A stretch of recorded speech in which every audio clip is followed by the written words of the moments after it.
मेरा नाम प्रगति है। मेरी शादी हुई तो मुझे ससुराल ऐसा मिला जहां मेरे मायके से भी ज्यादा गरीबी थी। मेरा पति रिक्शा चलाया करता था। अभी मेरी शादी को 2 महीने ही तो हुए थे। एक दिन एक बड़ी गाड़ी वाले ने मेरे पति को उसकी रिक्शा समेत कुचल दिया, जिसकी वजह से मेरा पति दोनों टांगों से लाचार हो गया था। मेरे पिता तो इस दुनिया से जा चुके थे, लेकिन माँ थी जो हमेशा ही बीमार रहती थी। उनको लगता था कि मैं अपनी बेटी की शादी अपने जीते जी कर दूं तो सुकून से मर सकूंगी। इसीलिए उन्होंने मेरी शादी विशाल के साथ करवा दी थी। मेरी माँ चाहती थी कि मेरी शादी किसी ऐसे इंसान के साथ हो जो मुझे 2 वक्त की रोटी भरपेट खिला सके, लेकिन मेरा भाग्य कुछ और ही कहता था। किसी अच्छे परिवार से या खाते पीते परिवार से मेरा कभी रिश्ता ही नहीं आया। इसी सब में माँ की बीमारी बढ़ती जा रही थी और उनको लगता था कि उनकी मौत नज़दीक है।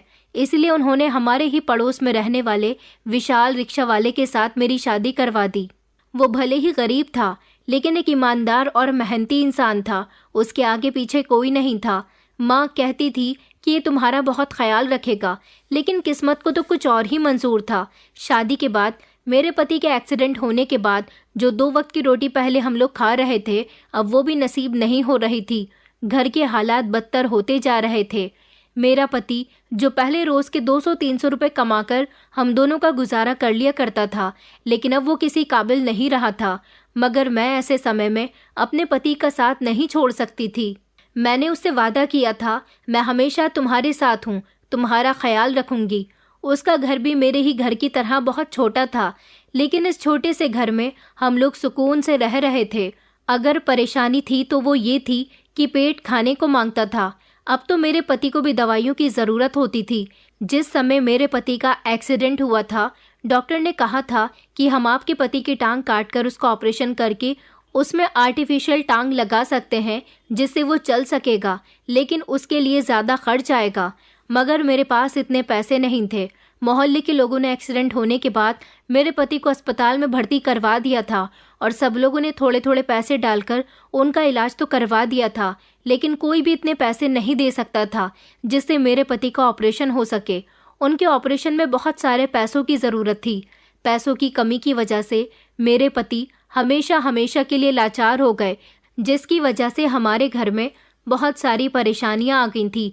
मगर मैंने भी सोच लिया था कि अगर मेरा पति लाचार हो गया तो क्या हुआ, मेरे हाथ पैर तो सही सलामत है, मैं ही कोई काम कर लेती हूँ। मैंने लोगों के घरों में झाड़ू बर्तन करना शुरू कर दिया था, मगर इन छोटे छोटे घरों में मुझसे काम ज़्यादा लिया जाता था और पैसे कम दिए जाते थे। मैं चाहती थी कि मुझे किसी अमीर घर में नौकरी मिल जाए, जहाँ पर मुझे इतने पैसे तो मिल जाया करें जिससे मेरा और मेरे पति का गुजारा अच्छे से हो जाए।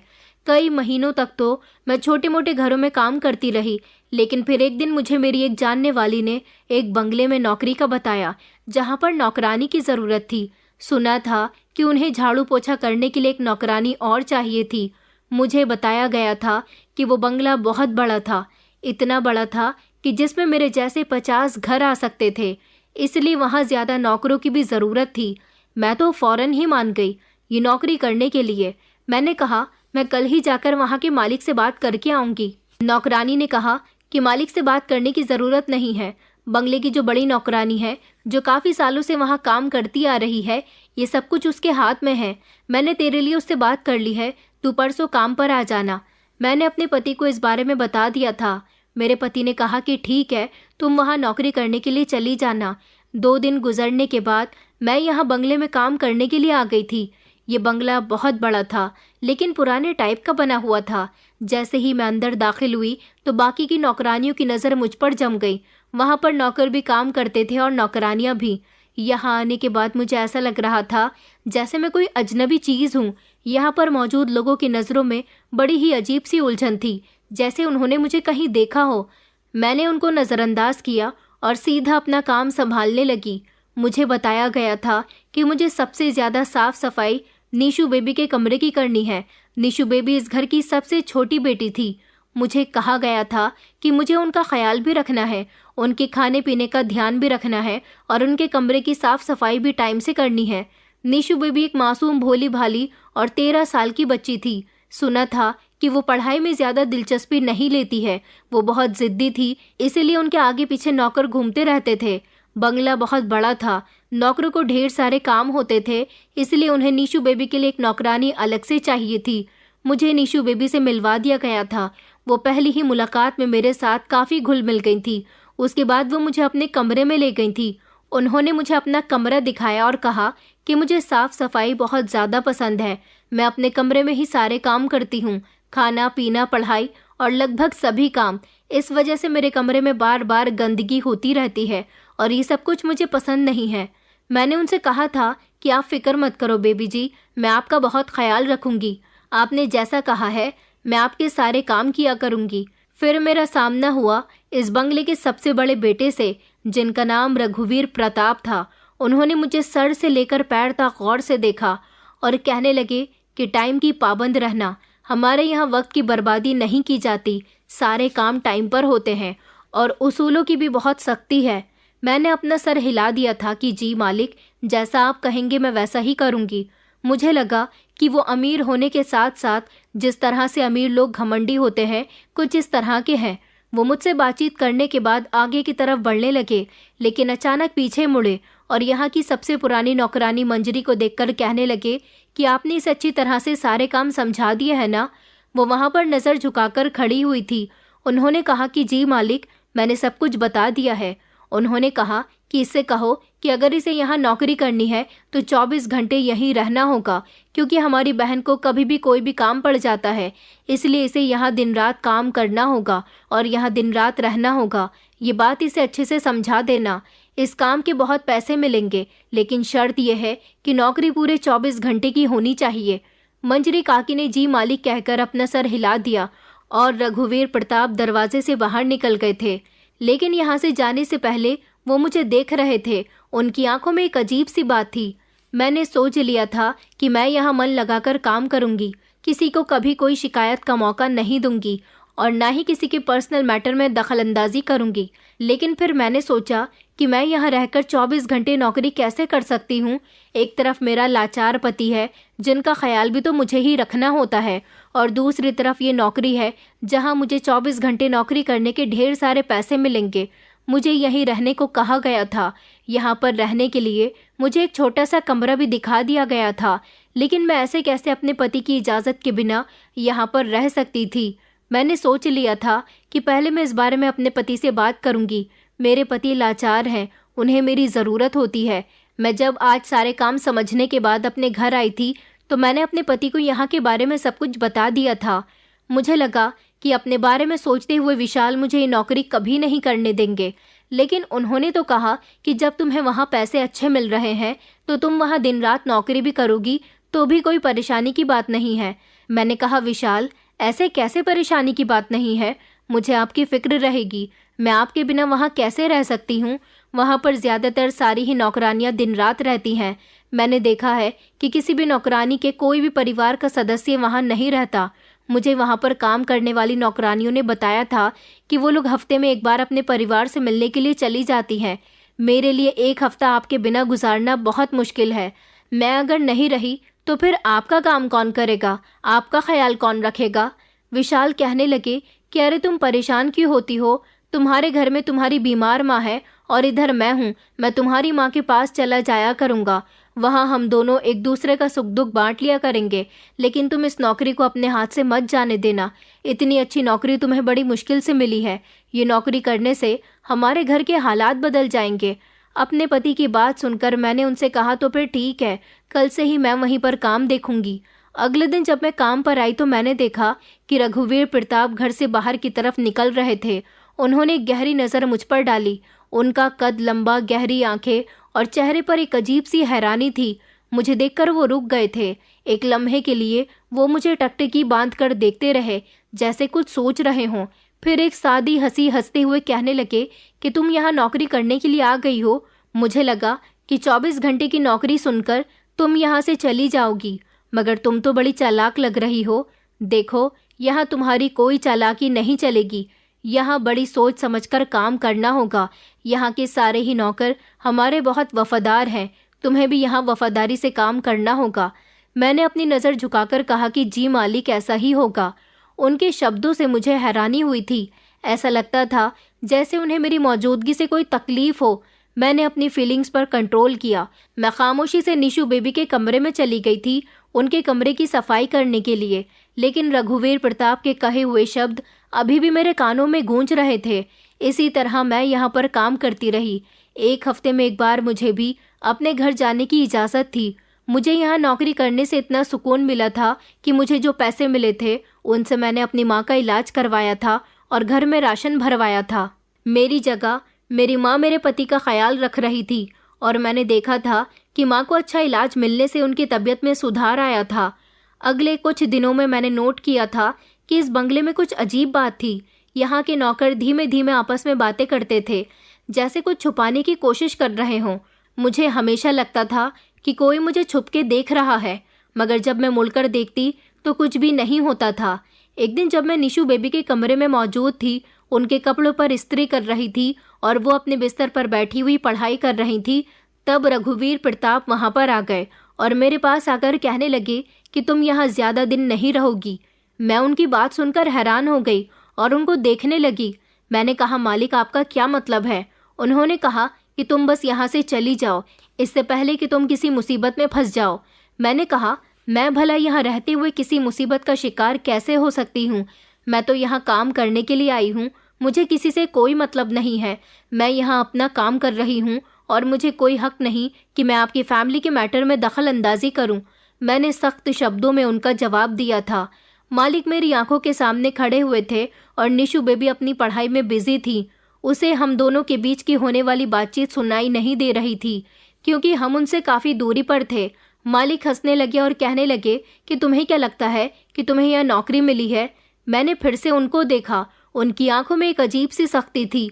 उन्होंने कहा कि तुम्हें यहाँ पर इसलिए रखा गया है क्योंकि तुम। फिर आगे वो बोले, फिलहाल तुम ज़्यादा सवाल मत पूछो। मैं उनके शब्दों पर हैरान रह गई थी। उनकी नज़रों में कोई डर था या गुस्सा, मैं समझ नहीं पा रही थी। मगर एक रात साबित हो गया था कि वो नहीं चाहते थे कि मैं यहाँ पर रहूँ। अगर वो नहीं चाहते थे तो फिर उन्होंने मुझे यहाँ निशु बेबी के लिए नौकरी पर क्यों रखा था?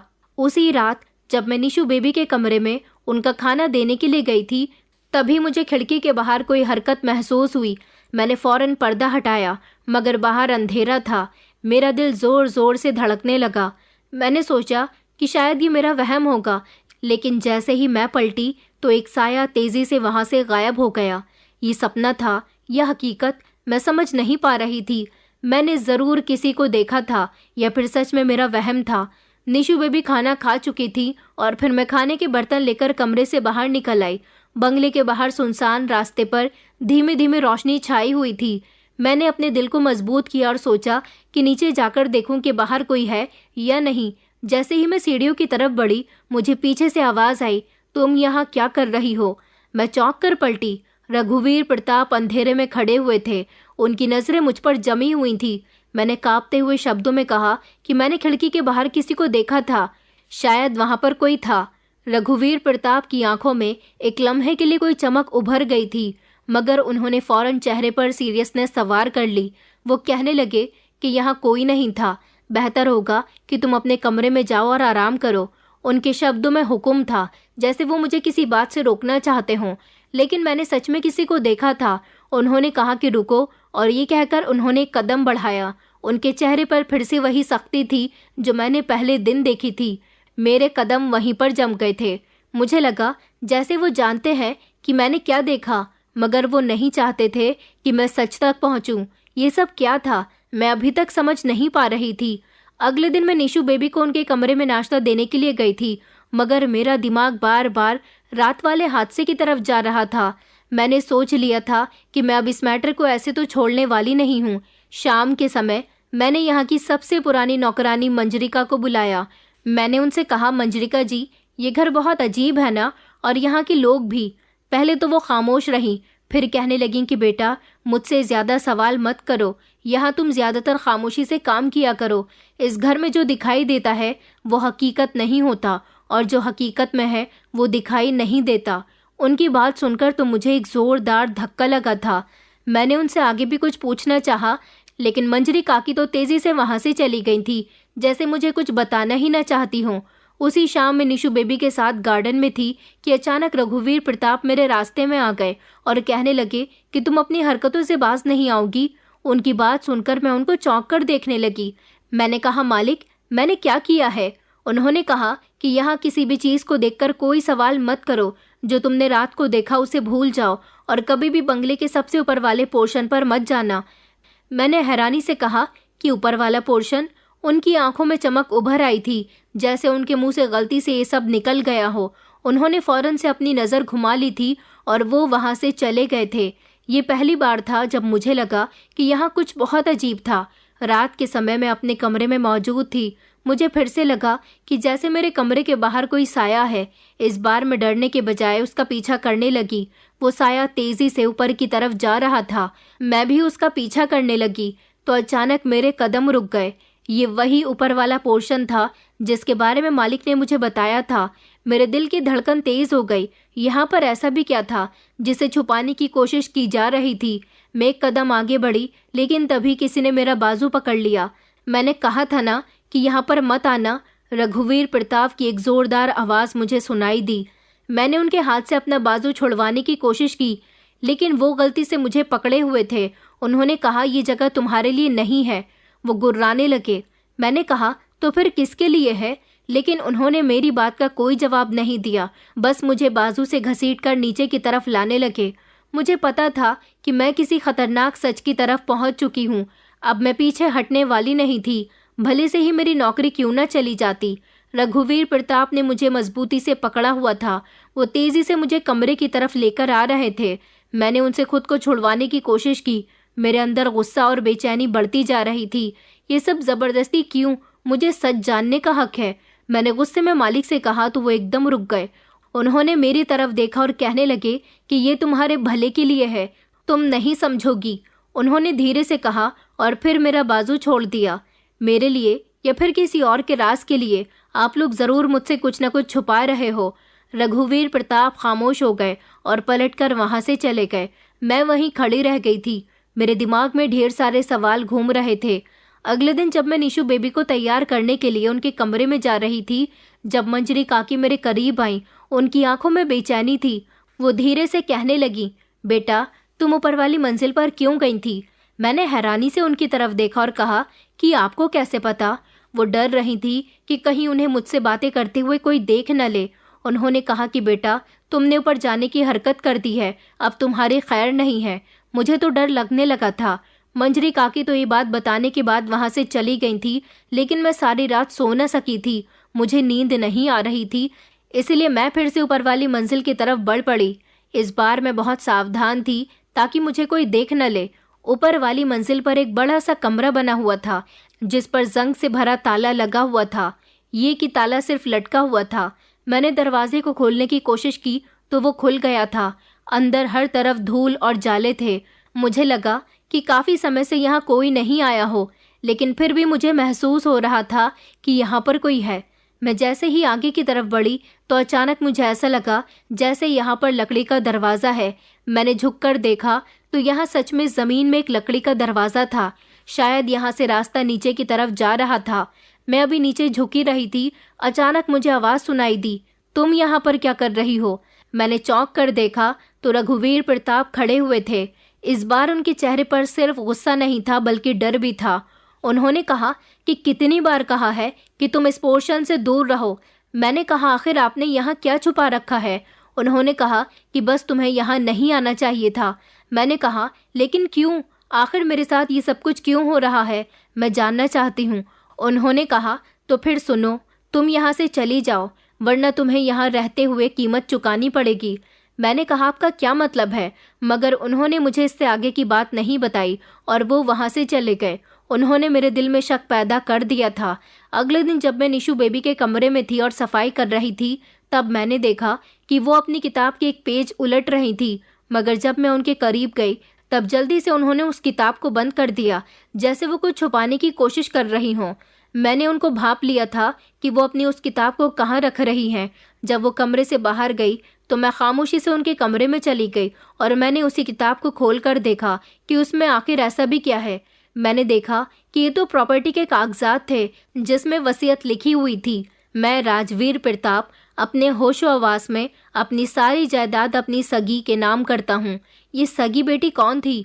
उसका नाम इस वसीयत में मिटा हुआ था, जैसे किसी ने उसे पेन से काट दिया हो। क्या ये वो चीज़ थी जिसे निशु बेबी मुझसे छुपाने की कोशिश कर रही थी? क्या वो ये राज था जो उस साए से जुड़ा हुआ था? मेरी समझ नहीं आ रहा था कि आखिर इस घर में हो क्या रहा है। इस छोटी सी बच्ची के पास ये जायदाद की वसीयत कहाँ से आई? फिर मैंने सोचा कि मेरे सवालों का जवाब सिर्फ एक ही इंसान दे सकता है।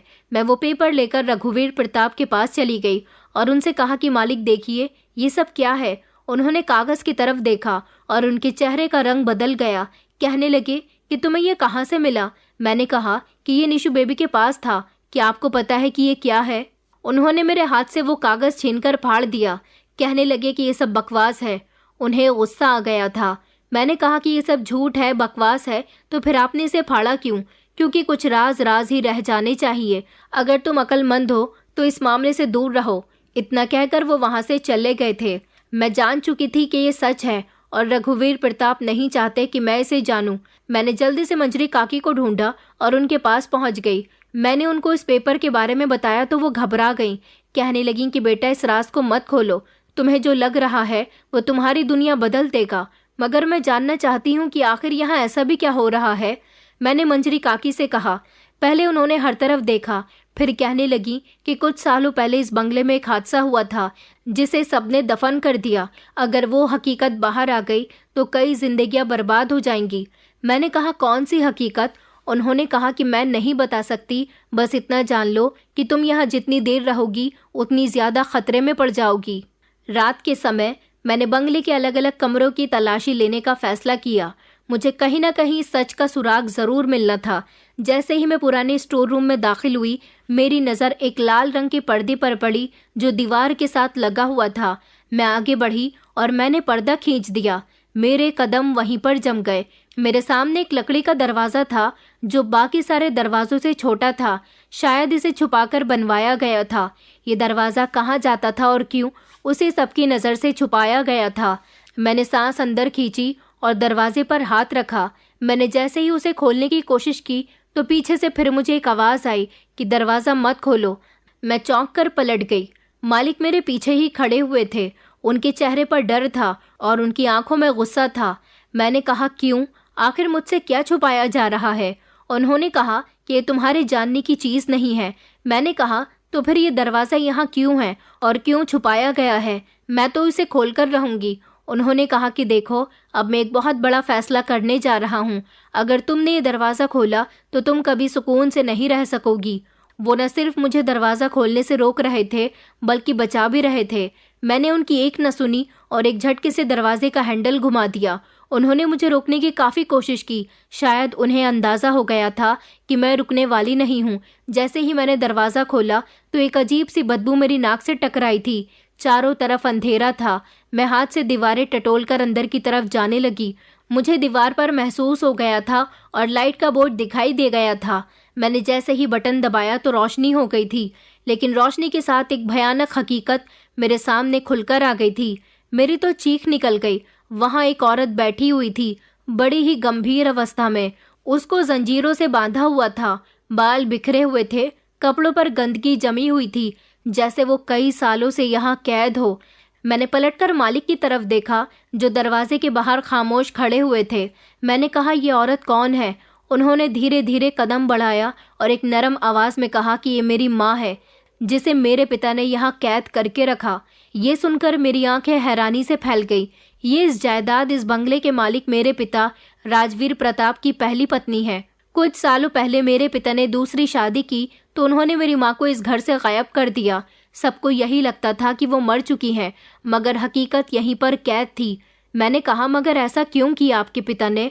उन्होंने कहा, क्योंकि मेरी माँ ने एक ऐसी हकीकत जान ली थी जो मेरे पिता छुपाना चाहते थे, और वो हकीकत थी कि जायदाद की असल मालकिन हो। रघुवीर प्रताप ने जब ये सब मेरी तरफ देखकर कहा तो मेरे पैरों तले से ज़मीन निकल गई। मैंने चौंक कर कहा, क्या मैं? उन्होंने कहा कि हाँ, क्योंकि मेरे पिता की पहली औलाद, पहली बेटी तुम ही हो। मैंने कहा कि ऐसा नहीं हो सकता।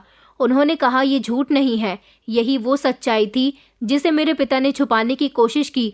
वो तुम्हें पैदा होते ही खत्म करना चाहते थे, मगर माँ ने तुम्हें किसी तरह यहाँ से निकाल दिया और एक गरीब परिवार को सौंप दिया। ये सुनकर मेरे शरीर की सारी ताकत खत्म हो गई। दरअसल तुम और मैं इस परिवार के असल हकदार हैं। निशु हमारी सौतेली बहन है। मैं शॉक थी जब अचानक मुझे जंजीरों की आवाज़ सुनाई दी। मेरी माँ ने अपना सर उठाया और उनकी आंखें मेरी आंखों पर जम गईं। कहने लगीं कि बेटा तुम वापस आ गई। उनकी आवाज़ कमज़ोर थी मगर एक अजीब सी ताकत थी। मेरी आंखों से आंसू बहने लगे। मैं उनकी तरफ बढ़ने लगी मगर तभी पीछे से किसी के चलने की आवाज़ सुनाई दी। कोई आ रहा था। रघुवीर प्रताप ने पीछे पलटकर देखा। उन्होंने कहा कि हमें कुछ करना होगा। हम जल्दी से वहां से निकलने लगे मगर जैसे ही हम दरवाजे के बाहर निकलने लगे, सामने राजवीर प्रताप मतलब मेरे पिता खड़े हुए थे। उनके चेहरे पर गुस्सा था और आंखों में सख्ती थी। मेरे तो सांस रुकने लगी। उन्होंने कहा, तो तुम्हें सब पता चल गया है? उनकी आवाज़ में जहर मिला हुआ था। मैंने घबराकर रघुवीर प्रताप की तरफ देखा मगर वो खामोश खड़े रहे। राजवीर प्रताप मेरी तरफ देखकर कहने लगे, अब तुम्हारे पास दो ऑप्शन है, या तो तुम यहाँ से चली जाओ या फिर तुम्हारा अंजाम भी वही होगा जो तुम्हारी माँ का हुआ है। मेरा दिल जोर जोर से धड़क रहा था। उन्होंने कहा कि तुम भी हमेशा के लिए कैद हो जाओगी। अब फैसला तुम्हारे हाथ में है। मैंने सोचा कि क्या मैं यहाँ से भागकर अपनी जान बचाऊं या मैं यहाँ रुककर अपनी पहचान के लिए लड़ूंगी। मेरी जिंदगी का सबसे बड़ा इम्तिहान होने वाला था। मेरे पिता की नज़रें मुझ पर जमी हुई थी, जैसे वो मेरे हर रिएक्शन पर नज़रें रखे हुए थे। उन्होंने कहा कि तुम्हारे पास वक्त बहुत कम है। मुझे डर लग रहा था। मेरे दिमाग में कई सवाल घूम रहे थे, पर मैं जानती थी कि अब ये लोग मुझे जिंदा नहीं छोड़ेंगे। मैंने देखा कि मेरा भाई खामोश खड़ा हुआ था। उसे खुद नहीं पता था कि उसे क्या करना है। उन्होंने कहा कि ये भले ही तुम्हारा भाई है, लेकिन ये कभी तुम्हारा साथ नहीं देगा। मैं खामोश रही। मेरे पास वहां से बचकर आने के अलावा कोई दूसरा रास्ता नहीं था, लेकिन जो सच्चाई मुझे पता चल चुकी थी उसे सोचकर मैं हैरान रह गई थी कि मैं एक अमीर घर की बेटी थी और इतने सालों से गरीबी की जिंदगी गुजार रही थी। मेरे पिता ने मेरे और मेरी माँ के साथ बहुत बुरा किया। मैंने रात तक का इंतज़ार किया। मुझे पता था कि अगर मैं रुक गई तो वो लोग मुझे ख़त्म कर देंगे। मैंने चुपके से वापस अपनी माँ के पास जाने की कोशिश की मगर दरवाज़ा पहले ही खुला हुआ था। मेरी माँ वहाँ पर नहीं थी। मुझे डर लगने लगा कि कहीं मेरे पिता ने उन्हें जान से तो नहीं मार दिया। मैं वहाँ से भागने लगी मगर जैसे ही मैं सामने पहुँची तो एक साया मेरे सामने आ गया। ये मेरा भाई था। मैंने उससे कहा कि तुम्हें शर्म नहीं आती? जिस माँ ने तुम्हें जन्म दिया तुमने उसे कैद होने दिया। तुमने उसे बचाने की कोशिश क्यों नहीं की? मेरी बात पर रघुवीर प्रताप ने अपनी आंखें झुका ली थी और कहा कि मैं कुछ नहीं कर सकता क्योंकि। इतना कहकर जल्दी से उन्होंने मेरा गला पकड़ लिया और वो जोर जोर से हंसने लगे। कहने लगे कि तुम्हें क्या लगता है कि हमारा पिता जिंदा है? वो आदमी हमारा पिता नहीं है। उस आदमी को तो मैंने तुम्हारे सामने एक्टिंग करने के लिए कहा था क्योंकि तुम्हें सब पता चल गया। मैंने कहा छोड़ो मुझे, मगर वो मेरा गला मजबूती से दबा रहा था। अब मैं क्या करती? मेरी कुछ समझ नहीं आ रहा था। मुझे समझ आया कि इस इंसान ने मुझसे झूठ बोला है। मेरी माँ को इसने ही कैद किया है। उसने कहा, मैं कई सालों से तुम्हारा इंतज़ार कर रहा था। मुझे नहीं पता था कि मेरे पिता ने तुम्हें कहाँ और किस परिवार को सौंप दिया, लेकिन जब तुम यहाँ आई तो मैंने तुम्हें बहुत रोकने की कोशिश की, समझाने की कोशिश की कि तुम यहाँ से चली जाओ और ये सब कुछ जैसे चल रहा है वैसा ही चलता रहे। सारी जायदाद जिस तरह से मैं इस्तेमाल कर रहा हूँ वैसे ही इस्तेमाल करता रहूँ, लेकिन तुमने यहाँ आकर सब कुछ बर्बाद कर दिया। लेकिन मैं अब खामोश नहीं रहूँगा। मैं तुम्हें जान से मार दूंगा। तुम्हें तुम्हारी माँ के साथ कैद कर दूंगा।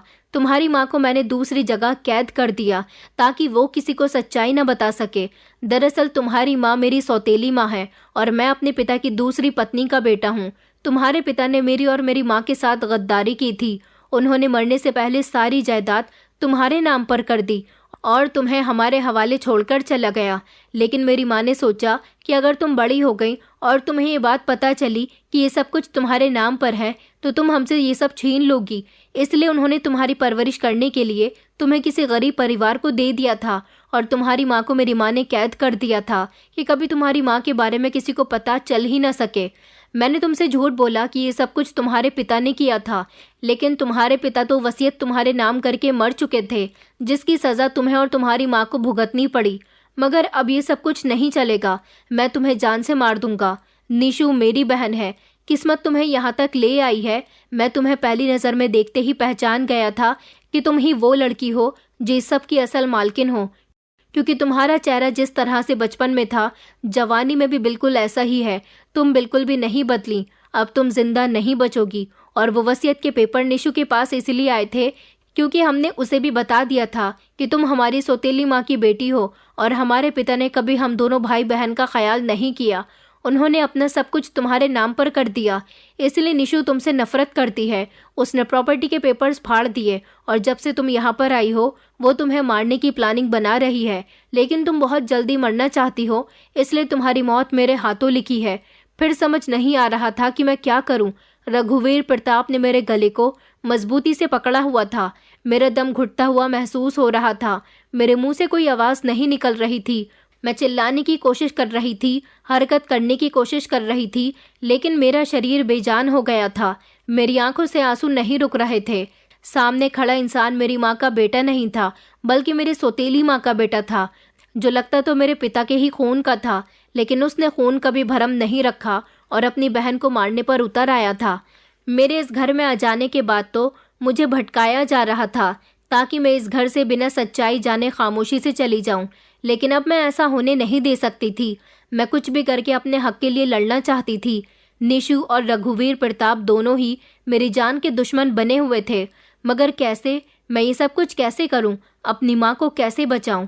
रघुवीर प्रताप ने मुझे एक और खबर सुनाई। उसने कहा कि तुम जानना चाहती हो कि तुम्हारी माँ कहाँ पर है। मैंने तुम्हें सच्चाई पता चलने के बाद ही उनको यहाँ से गायब करवाकर उनकी लाश को नदी में फेंक दिया। तुम्हारी माँ अब इस दुनिया में नहीं है, क्योंकि वो तुम्हें देखते ही पहचान गई थी, और मैं जानता था कि तुम बहुत चालाक लड़की हो। तुमने अपनी माँ को देख लिया तो मुझे फंसाने की कोशिश ज़रूर करोगी, मगर अब तुम्हारे पास वक्त बहुत कम है। वो मेरा गला मजबूती से दबाए जा रहे थे और मैं उनसे खुद को छुड़ाने की कोशिश कर रही थी। ये सब कुछ मेरे लिए मामूली नहीं था, मगर मैं ऊपर वाले से प्रार्थना कर रही थी कि बचपन से लेकर अब तक मैंने बहुत सारी कठिनाइयों का सामना किया। अब तो आपको मेरी मदद करनी ही होगी, लेकिन मदद कहाँ से आएगी? रात का समय था, किसी को नहीं पता था कि मैं किसी मुसीबत में उलझी हुई हूँ, मगर ऊपर वाला तो सब कुछ देख रहा है। अचानक शोर की आवाज़ आने लगी और ये कहर मुझे अपनी तरफ आता हुआ महसूस हो रहा था। जैसे ही रघुवीर प्रताप को लगा कि शोर की आवाज़ सुनाई दे रही है, तो उन्होंने अपने हाथ को नरम करना शुरू कर दिया। मुझे सांस आने लगी, लेकिन जब मैंने देखा तो घर के सारे नौकर मुझे बचाने के लिए आ रहे थे। नौकरों ने सुन लिया था कि रघुवीर प्रताप मेरे साथ क्या करने जा रहे हैं, और अब तक वो मेरी माँ, मतलब कि इस घर की असली मालकिन के साथ क्या कर चुके हैं। इस इंसान की माँ तो मर गई थी, लेकिन ये दौलत के लालच में आकर मुझे और माँ को रास्ते से हटा देना चाहता था। ये मेरी माँ को तो मारने में कामयाब हो गया था, लेकिन मेरी मौत इसके हाथों नहीं लिखी थी।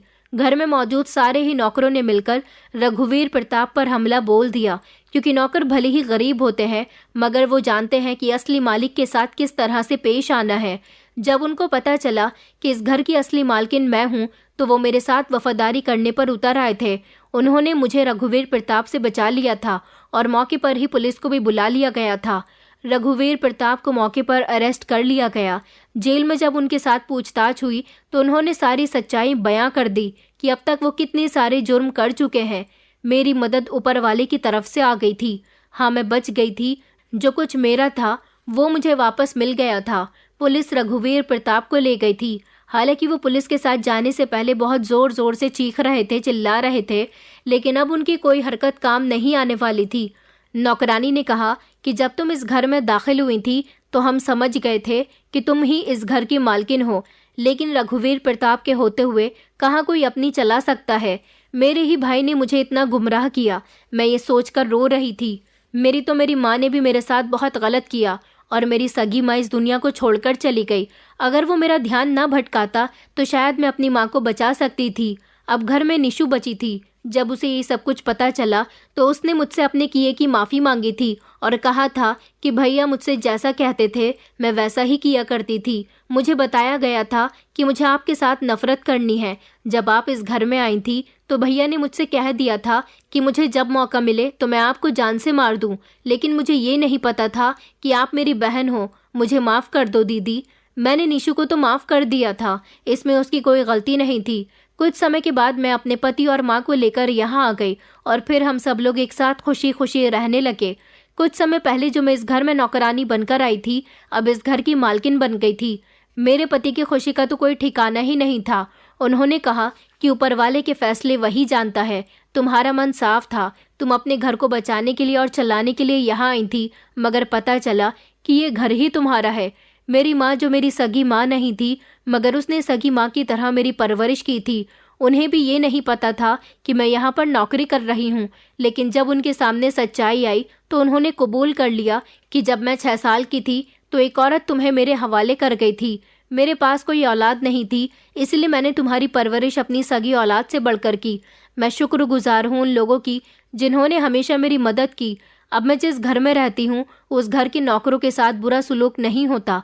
मैं अपने घर के नौकरों को भी अपने परिवार के सदस्य की तरह समझती हूँ। इस घर के साथ साथ और घर के लोगों के साथ साथ मैं निशु का भी बहुत ख्याल रखती हूँ।